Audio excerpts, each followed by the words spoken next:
Good morning, everyone, and welcome to the virtual breakfast sessions. I'm Larry Sashin. Oh, we have a great show today for you. We've got a couple of people here who we'll introduce in a second. We're going to be discussing cutting expenses without cutting quality, service, and value. We've got we've been through an awful lot the last few years with the pandemic, with shortages, both labor and product. But we've all tried to grab that extra dollar or extra penny out of every dollar spent. And today we have some people who are very, very expert at doing that exactly the way you want it done. So, first of all, let me thank the guys who have paid for this session. Produce Experience. Produce Experience is a purveyor of fine herbs and herb salads and tropical produce. If you're interested in getting the highest quality, clean produce, look to Produce Experience. So back to our guests. Why don't we introduce ourselves? Ian, why don't you start? Good morning, everybody. My name is Ian Church. I'm obviously not from this side of the pond, but I live in the state of New Jersey. Been here for about 14 years. And I've had a number of different experiences in my life, and we'll probably hit on some of those later in the discussion. So why don't you tell them where you were and where you are? Well, I graduated with an engineering degree. I went into marketing for a technology company. I then went into golf management business, and now I'm in the senior living business. Okay, all related fields. Ed, how about you? Yeah, thanks, Larry. Ed Flanagan. I'm a partner with Expense Reduction Analysts. We're a global cost management consultancy, and we help our clients make sure all their non-salaried expenses are in good shape. ERA has been around for 30 years. We work in all the verticals, and we especially like working in the hospitality industry. Okay. Thank you, Ed. Thank you, Ian. Fred, what about you? Good morning. I'm Fred Clashman. I'm the editor and publisher of Total Food Service. We're the co-hosts today and looking forward to a really interesting session. As I mentioned, it's fun to watch people like Ian cross from one end of the business, meaning club management, into another end of the business, senior living. So I'm looking forward to sharing what those experiences are all about. All right. So let's get back to the topic. Cutting expenses without cutting quality, service, and value. It's what we all strive for. Ian, tell us about the ship you sailed. Everybody, please turn off your mics. Ian, talk about the ship you sailed with the golf club. Well, I think first of all, I'd like to, foundationally, before I got into the golf business, I worked for a company called Hewlett-Packard. Some of you may know that company. A lot of people, I joined in the late 80s at a time when HP nearly brought IBM to its knees. And I want to bring this up because it's very central to, if you like, the sort of philosophy of running a business.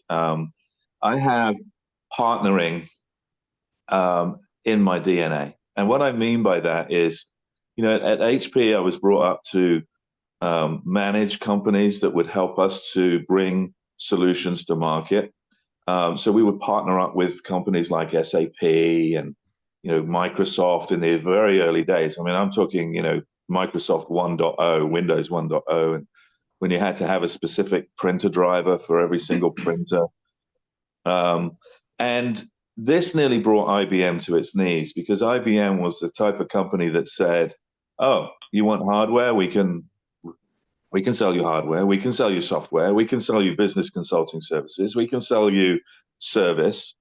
And in those sort of old days of computing, nobody got fired. The saying in the business was nobody gets fired but for selecting IBM. But HP was just this little company that said, "Hey, we do pretty good hardware. and we'll let the other software companies and service companies do what they're good at. And we just need to partner up and have an open system-based philosophy where we can plug in those companies as and when needed, so that the best solution for a customer is going to be the best software, the best service, the best hardware, and all those component parts. So it was an open system type of mentality that was very different in those days, that nearly brought IBM to its knees. So when I was in the golf business, what I found was that there was a lot of things in my management role that I was being asked to think about and decide upon, which I didn't really feel I was an expert at. Another sort of philosophical approach was I realized that in order to be great, you don't need to be the best in the global set of skills. When Wayne Gretzky was asked what's the difference between a great hockey player and a good hockey player, Wayne Gretzky said, well, good hockey players skate quickly to where the puck is, but a great hockey player skates slowly to where the puck's going to be. And I felt like what I needed to do, rather than having that egotistical approach of, well, I just need to skate harder, I just need to work harder, I just need to be better than everybody else. I felt like, what I needed to do was partner up with people and organizations that could bring those competencies into my set of skills. And for me, just to simply take a sort of hands-off approach and say, you do what you're good at, and I'll do what I'm good at. And together we'll have, a great solution. So I think that, that type of philosophy is fundamental to a business approach. The business approach of not believing that my ego and my effort and my work is going to be the be all and end all of my success, but partnering up in the right way with the right people who can bring their competencies to the table, are going to be the secret to success. And but we live in a world oftentimes where business owners expect us to just simply be the best. And, oftentimes what this means is doing things differently, not doing the same thing better than everybody else, but doing something unique and in a different way. So Ian, so you went from one industry or one piece of this industry, meaning club management, into another piece of this industry, senior living. Obviously, there were going to be a number of areas that you had no expertise in at all. So would you do it again if you had to do it again? And when you go into something that you don't know anything about, what's the right approach to take to be able to do it competently? Well, firstly, I think that a lot of business, I understand how somebody might say, well, the country club business and senior living business are very, very different. And of course, there are some differences. But I have said to people that instead of having a clubhouse, I now have an apartment building. Instead of having a gourmet kitchen, I have, a dining room. Instead of having a golf pro, I have, an activities director. Instead of selling memberships, I'm selling, a resident apartment. Instead of having members, I have residents. Instead of members paying a monthly dues subscription, I have residents paying a monthly rent. Instead of having a greenkeeping staff, I have a maintenance director who, instead of having a landscaping expertise in-house, I have a landscaping expertise outside. And the fundamentals of managing a business, managing people, managing your revenues, making sure that your revenues are coming in, addressing market segments that are relevant and profitable, and then managing expenses, managing employees, managing fixed expenses, and vendors, is pretty much the same. Actually, there's an extraordinary amount of crossover between senior living and club management, to the point where even the processes of payroll, expenses and invoices, reporting, GAAP, monthly, and quarterly reporting is exactly the same. So I would say, looking back, 90% of what I learned in the club business is relevant and pertinent to the role So that was I the have. goal was the goal to attack top line revenue, the top line revenues first, or was the goal to attack bottom line expenses first, or did you try to do both of them at the same time? Well, I think I have a vision in my head of a bathtub. You want to fill the bathtub with as much water, but you don't want 3 or 4 holes at the bottom when you got all that hard work that you've had putting money into the business and it's just leaking out at the bottom. So like any business, I think top line revenue is going to get you out of a lot of problems. But, if those problems still exist and you haven't plugged those holes, then it's all for naught. So it was both, but very much the priority, like most businesses, is top line revenue, because that can really, it can get you out of a lot of problems. So let me ask you a question. So how did you attack plugging those holes?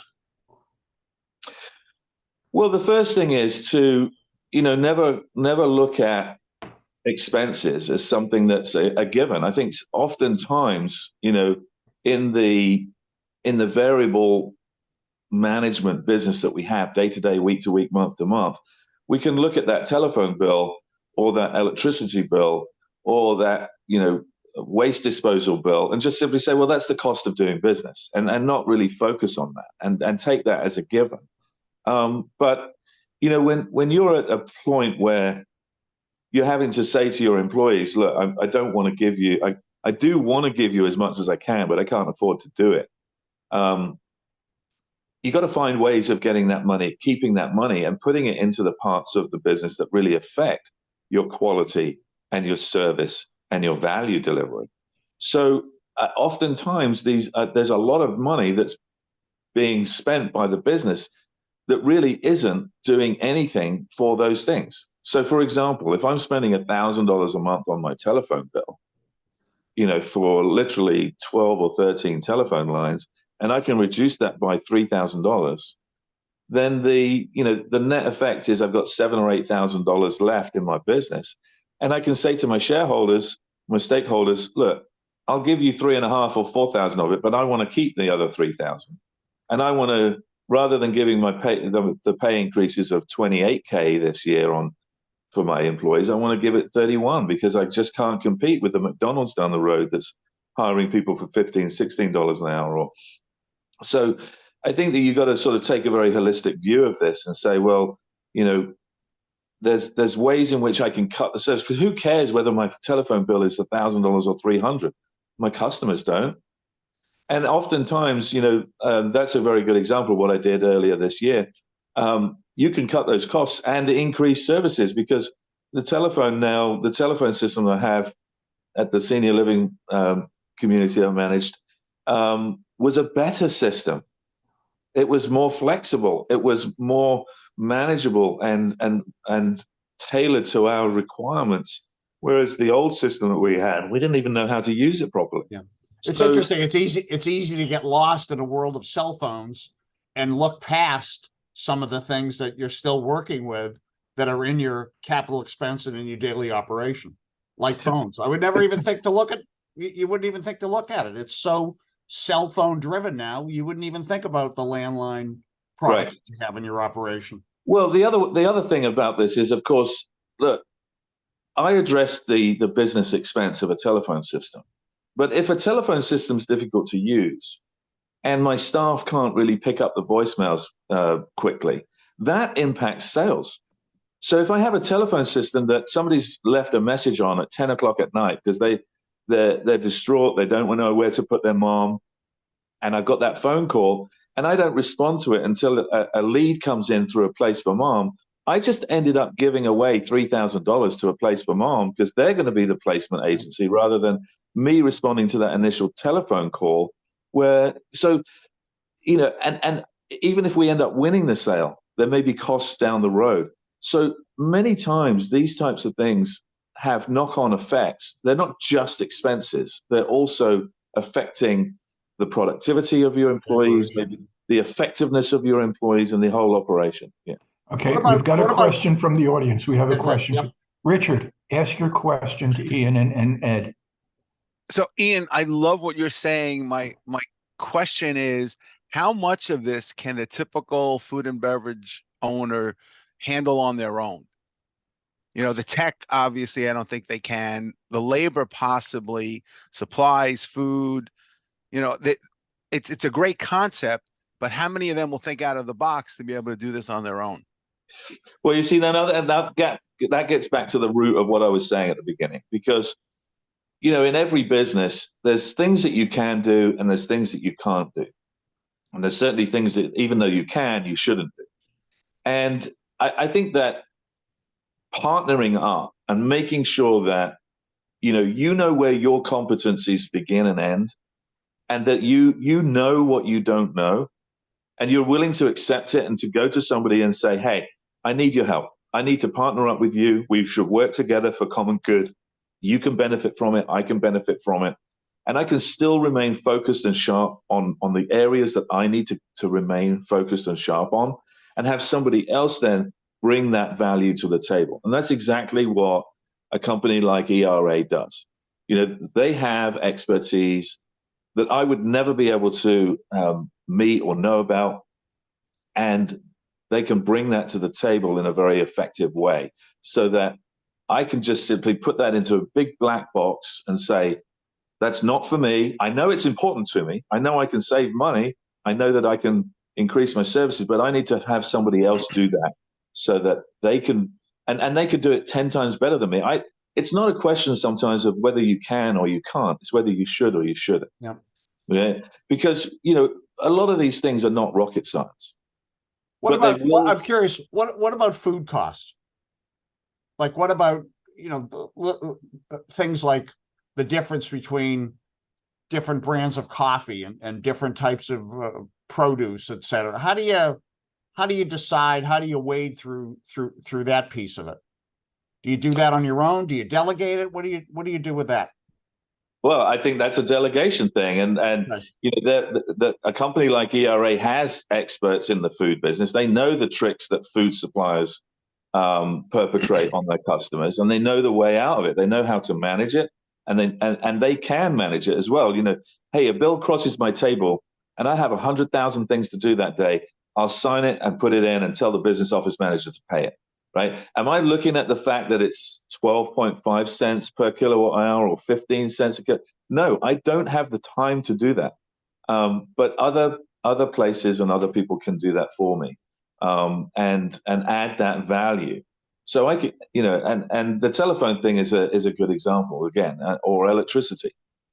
A lot of the companies will, add in creeping costs. And some of the times you take over the business and you don't know what contracts the previous owner had signed. You don't know the ins and outs of all the ways in which they're going to bill you. I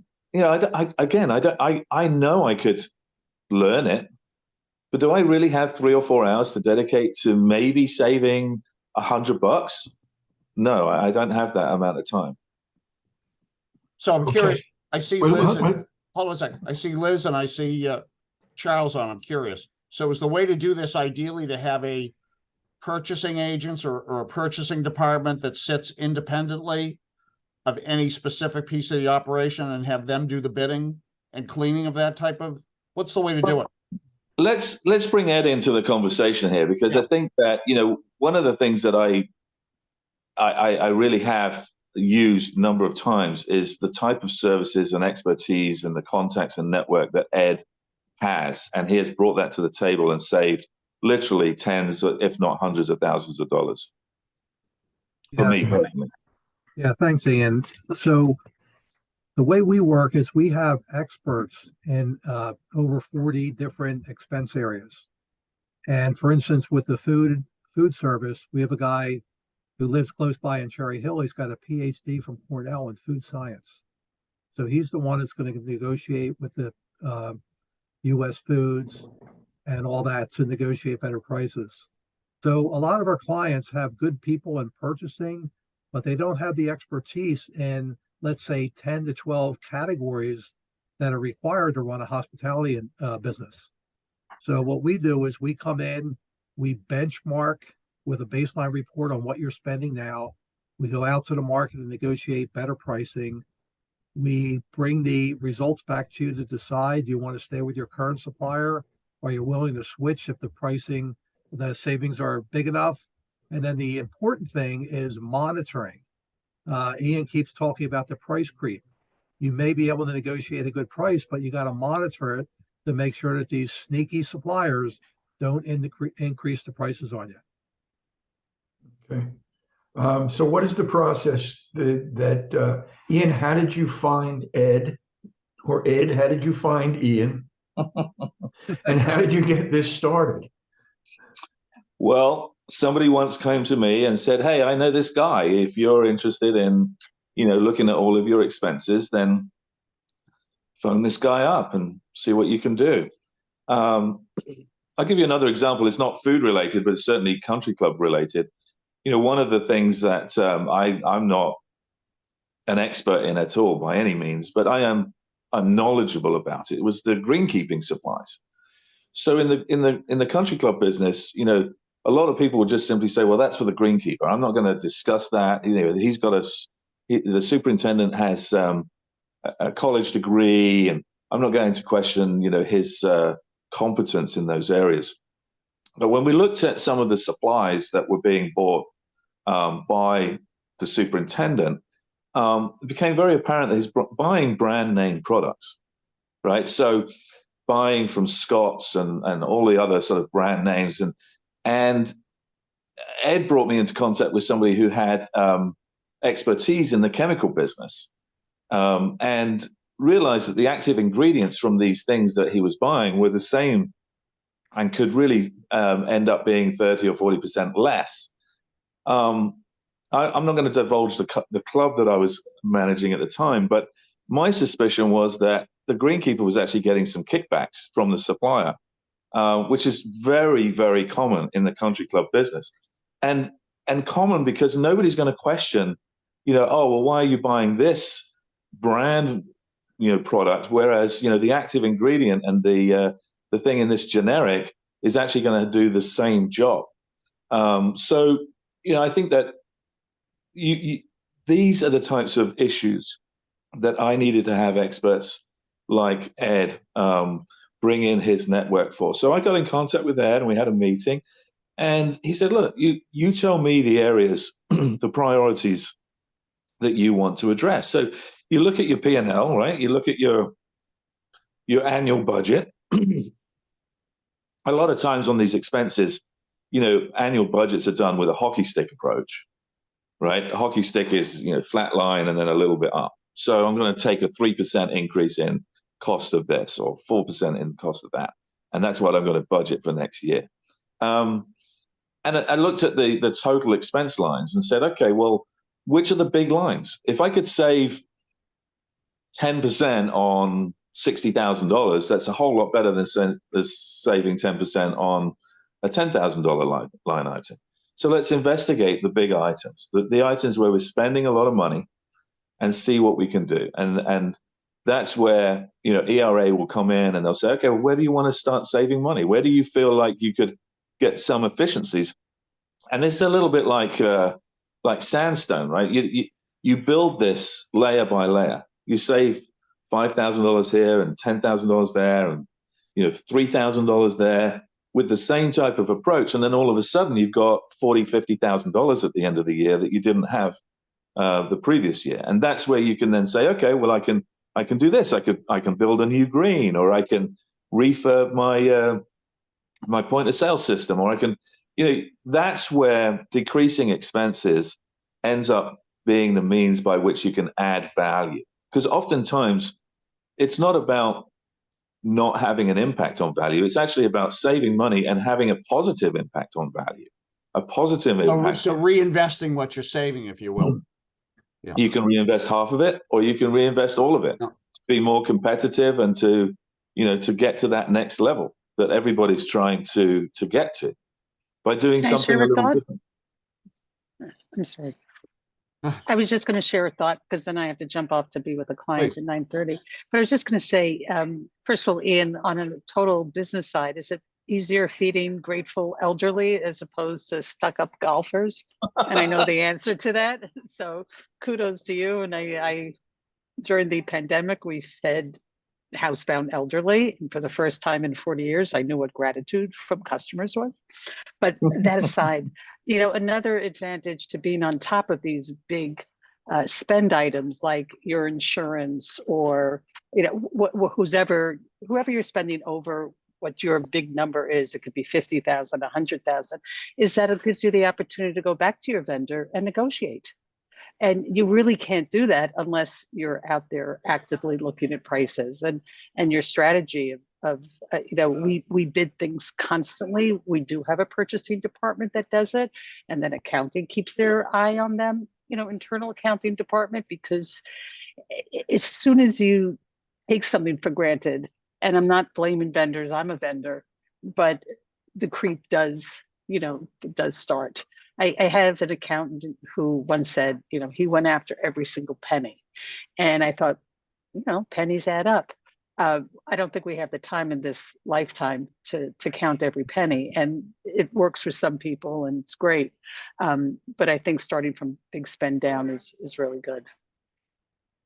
Ian, you raised a point earlier, and since obviously we have a parallel background in so many different ways, there are things that none of us know about. And so you talk about, Fred asked about food purchasing. The old days, we negotiated with vendors. A lot of times now we can go and do cost plus with that whole philosophy of doing cost plus. When you're buying the kind of volume of food that Liz buys, cost plus is a huge savings. But again, I was a Hilton corporate purchasing agent really early in my career, but I couldn't tell you today what the right percentages are to negotiate on with a big box distributor, a broadline distributor. When you talk about the technology in today's world, what's the biggest and the best is not always the best for your customers, but maybe there's a better way. The phone system is a classic. And you mentioned the problem in the golf world and it's the club industry with the kickback situations. Look, the PGA was a big problem at one point, because we both know that they were paying pros to buy from certain products, or the pros were putting money into their own quote unquote retirement accounts that was coming at the expense of the members.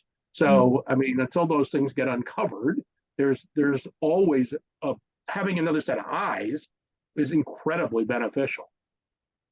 Charles, you made a good comment there. The best way to control food costs is doing a cost plus negotiating with the broadline suppliers. The important thing is once that occurs, you need to do audits periodically, because how can you confirm what their cost is? So what we do is every quarter, we give them 25 items, chicken breasts, crab meat, and we say, I want to see the invoice of what you paid for the product. And then I take the markup and make sure that's what they charge the client. And you know what, Charles? Once you do that, you find errors. And then once they know you're looking, they don't do it anymore. But you got to. It even goes at a very baseline point. Again, saying early in my career when I was a Hilton corporate purchasing agent, on the busiest day as a purchasing agent, a receiving clerk, I trained my people to take 100 case count of lemons and dump them and count the lemons. All you do 100%. Weigh it in. You do it once or twice when they're really busy and they least want it. It will stop the problem. So all of a sudden, that 88 count of lemons, and you're only getting 80 lemons. We know where the 8 lemons went from your case and the next case and the next case, because they're selling them off the back of the truck. But suddenly you're getting the better quality, or the potatoes that the bottom of the case is rotten. And it's kind of a mindset, whether you're talking about technology, food, all the stuff, as you said, Ed, you've got all these people in different areas. There is money to be saved everywhere, but you need to sometimes bring in outside people to help. Fred, I'll go back to the question you asked earlier. The question you asked earlier was how do you do that, right? And the answer is you don't. You get somebody else to do it, right? How do you save money on the food cost? I don't. right? I will get those food cost savings, but somebody else does it. And that's the key. That goes back to what I was saying earlier. There's competencies out there. There's value to be added. Now the question is, okay, well, how do we get there? Well, if I came to you, Fred, and said, hey, I've got a slam dunk deal. I'm going to save you $100,000. The only issue is, and it's slam dunk, it's 100% guaranteed. You got to give me 50,000 of it. When you get the 100,000 in your bank account, you're going to give me 50,000 of it. Is that a deal? If you don't say yes, then you're really walking away from a $50,000 saving. And so you got to compensate people for bringing those competencies and services to your business and adding that value.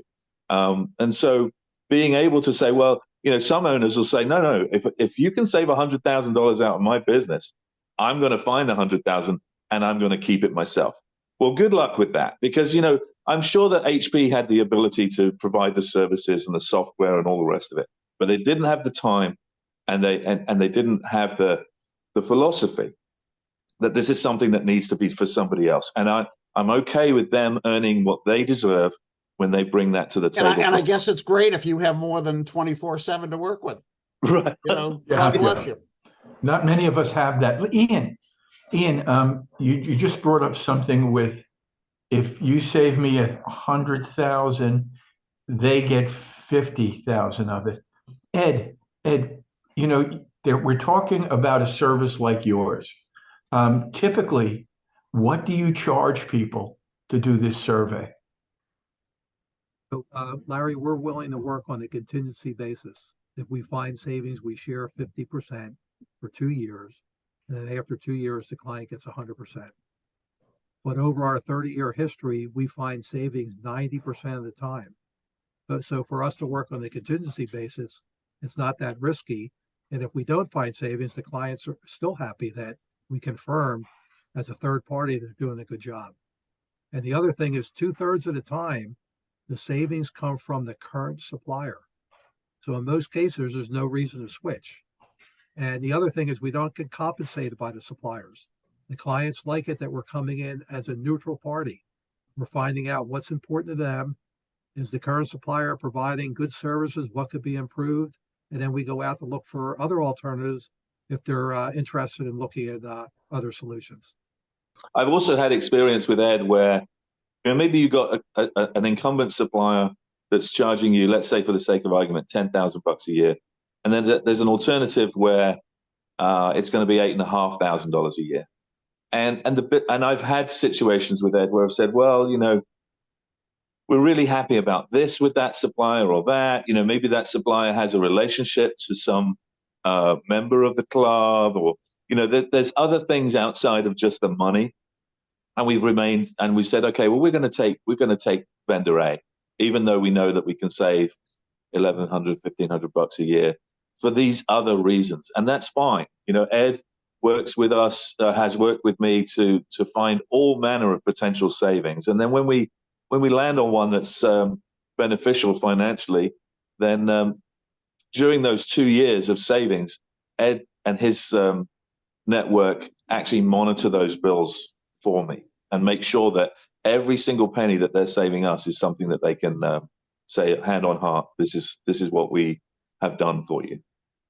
When we spoke last week, I mentioned the topic that we're talking about today, cutting expenses without cutting quality, service, or value. And you said you had a thing with value. You said it's not cutting value, it's increasing value. Let's talk about that a little bit. Well, in my engineering background, I love mathematics, right? So what my definition of value is, think about this equation, right? Value is equal to performance divided by price. So in other words, what you get for what you pay. So if you take, let's say, for example, a guy that wants to buy a car, and he goes into a dealership, and there's 2 cars on the lot for $20,000. One is a Jaguar and one is a Volvo. Well, if the guy's single and wants to pick up chicks, he's probably going to go for the Jag. But if he's got 2 daughters, at school, he's probably going to go for the Volvo. So that's performance. What you value in terms of performance is going to increase that value, right? Because the same price. Now let's take two Volvos. They're both in the parking lot. You can't distinguish between the two. Same color, same mileage, same model. Everything looks identical between the two of them. The one's for $20,000, the other one's for 18. Which one are you going to buy? You're going to buy the one that gives you the same performance for less value. And that's going to increase the value. So when you have a business and you can save, let's say, for example, $30,000, and I can go to the shareholders and say, I'm going to deliver you $15,000 worth of value in terms of increased returns, but I'm going to take that $15,000, I'm going to build a new tee on my golf course, so I'm going to put a new POS system in. I'm actually increasing the performance. So in many ways, you can do both. You can decrease your expenses and add value by reducing the denominator, i.e. the price, but you can also then in your switch, you can increase the performance. And that's the true way of increasing value. Look at the PC market. You know, in the old days, you buy a PC for, $2,000. Now it's $800 and it runs 20 times faster. So, there are business ways in which you can decrease your costs and increase your performance. And that has a multiplication effect on the value. And so that's sort of where I say, if you can decrease your expenses and take some of that money and reinvest it, you can do both. You can have more performance and less cost, and that will drive up your value, exponentially. We have a question from the audience. Peter. Good morning, everyone. I need a little clarity. I understand the premise. I just wanted to understand when you said reinvestment. Is it reinvestment that you're helping with? Is it reinvestment that you're giving the resources to do with?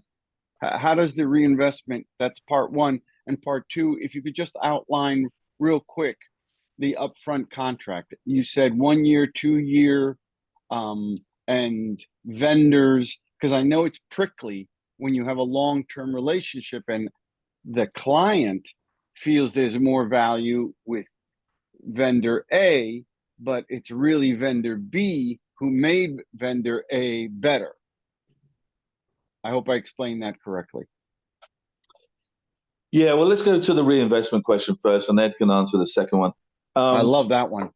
The term investment is really about, where am I going to put my resources and what return am I going to get for it? So oftentimes it might be an investment in saying, well, I need to increase my competitiveness. I need to offer something that, somebody down the road is offering and I'm not. So I'm going to take the money and I'm going to invent something or add something to my existing business. It might be, no, my business is good, but it's costing me too much. So I need something that's going to make my employees more productive, right? So I need to, my old setup in the kitchen is really bad. And, I need some money to put into reconfiguring the setup. The value to the owner might be, well, I need a bigger return. I need more return, and then that money goes to the bottom line. I think, when you save on expenses, you save 100%. 100% of that goes into your business. When you increase revenues, not 100% goes to your bottom line. It might be 50 cents on the dollar, it might be 10 cents on the dollar. But, so if I increase my revenues by 50K, but I'm only getting 10 cents on the dollar, then the saving that I'm getting on my expense of $10,000 is actually twice as valuable to my business as increasing my revenue by $50,000. And so that's where investment, you can use those resources that you've really gained out of doing this in the way that you need to drive your business. Does it need to be more profitable? Does it need to be more efficient? Does it need to compete better? Those generally are the three big areas. So this is more procurement than investment. And the reason why I'm trying to find the difference is we did an 18-month project with Con Ed. It was brutal. I hated it. I can tell you more about the color, the Calvins, a the color of lighting, the whole 9 yards. They invested 30,000. We invested 30,000. I really didn't see much change. Do you want to laugh? Almost to the year, our bills were $160,000 to $180,000. Because the year was only 6 months and we did it slowly, I had to go back 2 years to look at the bill. We saved 45%. We saved $70,000.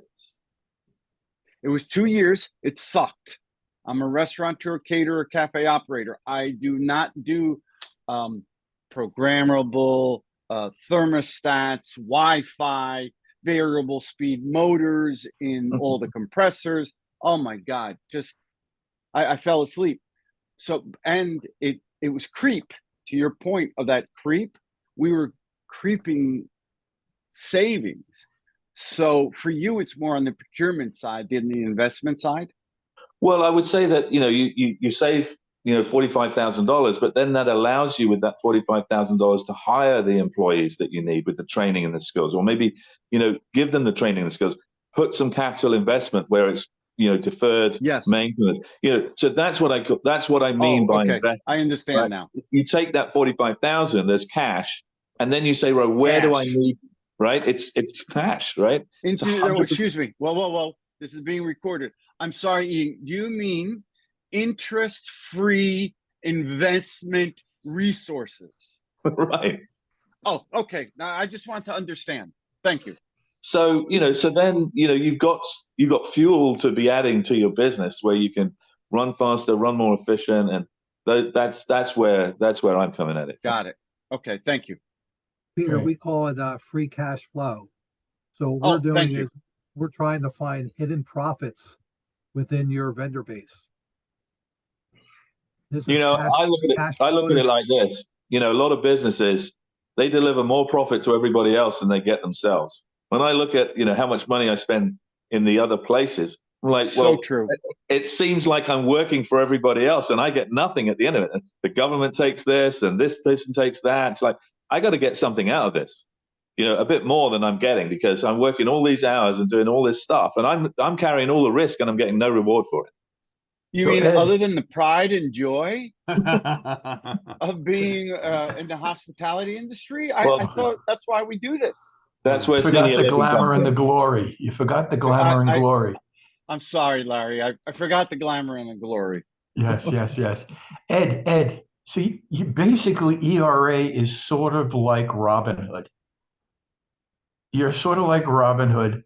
You're in your little forest there and you come out and you're looking at all these bills and procedures and everything that they're doing and come out with a pocket full of cash. Let's talk about the process a bit. Let's talk Larry, one other analogy is we're treasure hunters. We're out looking for treasure. So the process is it's 4 steps. The first step is gathering data to develop a baseline report. I can't tell Ian I'm going to save him money unless we establish where you're at today. So we need to gather data, and we can usually get that from the suppliers portal. So if it's food service, we'll ask Cisco or US Food to give us 12 months of activity. Once we get that activity, we meet with the people involved in food service to find out what their current quality and service requirements are. Because the thing is, we're trying to find savings, but it's predicated on as good or better quality and service. Once we get the data, we put together a baseline report, we review it with the client, and once they sign off, we use that data to go out to the market. We work with their current supplier. We bring other suppliers in that we've used in the past that we know can provide as good or better quality and service. We tell them that here's a $5 million opportunity in food service. We tell them exactly what they purchased over the last 12 months, and we tell them to price it out based on a cost plus. And there might be 8 different categories there. It could be meat and poultry, dry goods, frozen goods. So each area, they provide us with a cost plus, and that margin can be changed, either way. And then once we get those results back, we compare it to the baseline and say, hey, here's an opportunity to save $100,000. With the current supplier, there's $150,000 opportunity with another supplier, and then we ask them to decide which way to go. And as Ian said, they can be loyal and stay with the current supplier or take a risk and go with the new supplier. Once they make the decision, we work with that supplier to make sure all the new prices and the formula are instituted in their system. And then after that, we monitor every month to make sure that the prices are accurate. And we also do audits where we go into the supplier's office and get their invoice from their supplier to make sure the cost plus calculation was accurately charged to our client. Okay, and how painful a situation is this to the restaurant or business in general that you're dissecting? It's a good question, Larry. All of our clients are super busy, and we try to take on the lion's share of the work. We need to get help to get started to get the data, but we can get that from the supplier's portal. Then we need to sit down with them to review the baseline reports, will take a half an hour. The options report will take a half an hour, and then the audit, the first audit, half an hour. So in total, it could be 3 or 4 hours of their or their staff's time. Okay. Okay. Well, And you know, how long, sorry, and the ahead. timeline, 30 days, 60, 90, 6 months ongoing, Yeah, front loaded. from our start, Peter, to when savings occur, it really depends on how responsive the suppliers are, how quickly we can get the data, but we can turn everything around within 45 days if everybody's really, focused on that. I mean, Ian, can you chime in? I mean, savings came pretty quick, right? Yeah, 45 to 90 days. I mean, depending on, maybe there's a contract period and, a termination period. There's a lot of variables in that, but typically I would say 90 days is very achievable. There's one other thing I wanted to just chime in. I had a situation with Ed where I was engaging with him at a country club, and we were going through the waste disposal bills, and we had waste management coming in and getting rid of our waste. And we went through the whole process and we decided to keep waste management. But at a lower rate, we actually ended up saving, I don't know, 15, 20%, something like that on the rate. But then one day, one of Ed's consultants with Ed contacted me and said, "Hey, Ian, I got a question for you. The waste disposal unit that you have, do you own the compactor at the club?" And I was like, "Yeah, we own the compactor." He said, "Well, I've looked at the contract of waste management, and they've been charging you a compactor rental fee for the last 3 years." And I was like, "Really?" Oh. And obviously that was before I'd even joined this club as the general manager. He said, "Yeah, we actually went back and we've got you another $8,000 of savings of the compactor rental agreement that they've been falsely billing you for the last 3 years." I'm like, "Great." And now, of course, it wasn't $8,000 for us. It was $4,000 for us and $4,000 for Ed. But the fact is, they're in my camp. They're wanting to find as much saving as they possibly can because they get rewarded for that, and that's the partnership. Okay. That was year 1 or year 2, Ed? That was in year 1, because as soon as we went into the new contract, they went through and they audited the contract and the existing baseline, and they're like, "You guys own the compactor. You've been paying this rental fee." So I get this contract this bill from a supplier that was before my time, and I'm like, "Well, I'll just sign it and give it to my business office manager to pay." I mean, I don't know. How much time do I need to look at the fine print and all of the it's like, okay, well, they paid it before I was here, so they can. So those are the types of business assumptions that need to be questioned, and a company like Ed, who have those experts, and they're like, "Yeah, I thought you owned the compactor." I'm like, "Yeah, I did." "Okay, here's $8,000.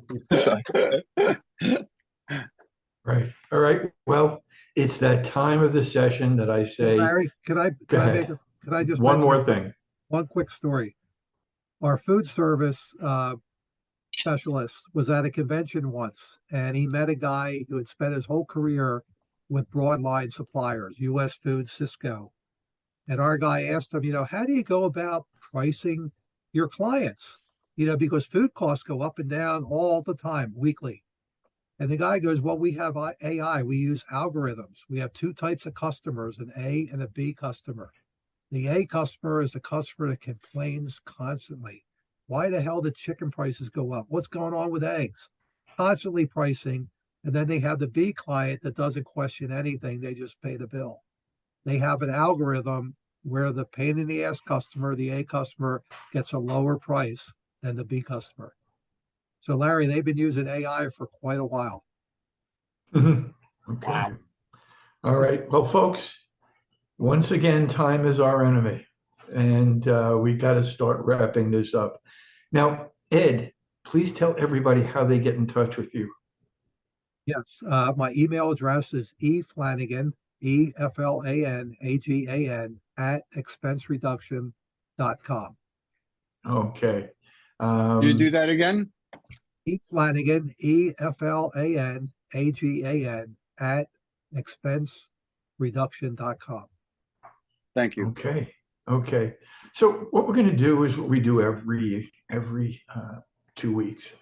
I'm going to go around the room and leave a little bit of a final pearl for people to take home with. Ian, why don't you start?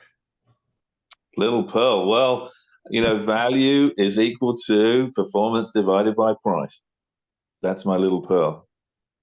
Okay. Well, thank you, Ian. Ed. Once you work hard to get savings, you've got to monitor the savings because, as we mentioned a couple times today, the price creep will occur. And the supplier notices that you're not checking the invoices, that will occur and hurt your bottom line. All right, Charles. Don't take things for granted just because, kind of to Ed's point, what shows up on a bill is not necessarily what you have to pay. Okay, and Peter. I'm embarrassed to say it's been 4 years of survival, of fighting tooth and nail, and I am customer A, but I'm not a strategic customer B.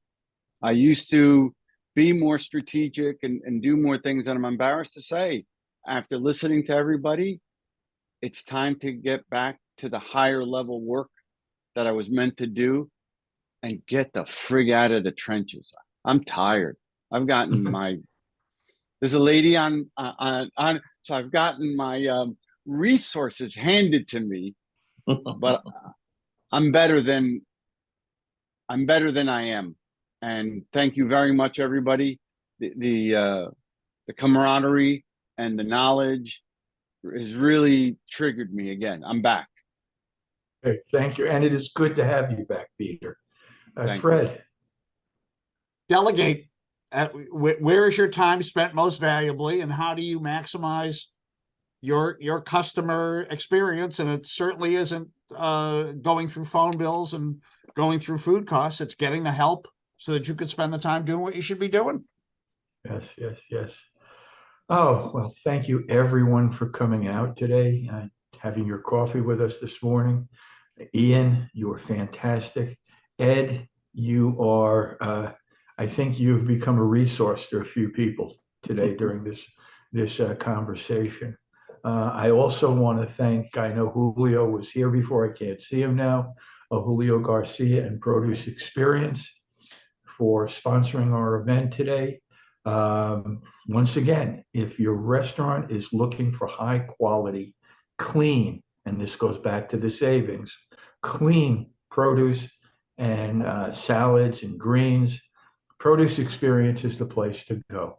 Once again, I'd like to thank you and let you know that we're going to be taking a hiatus, and we're not going to be doing any more virtual breakfast sessions for this year because truthfully, who wants to spend the holiday season with Fred and myself? Speak for yourself, Larry. Okay, well, yeah, okay, then just me. So thank you, everybody. I want to wish you all happy holidays, happy Thanksgiving, a happy New Year, and we will see you in 2024. Only 2 more things to say. Stay positive, test negative. See you next year. Amen. Bye now. Thank you. Thanks, Larry.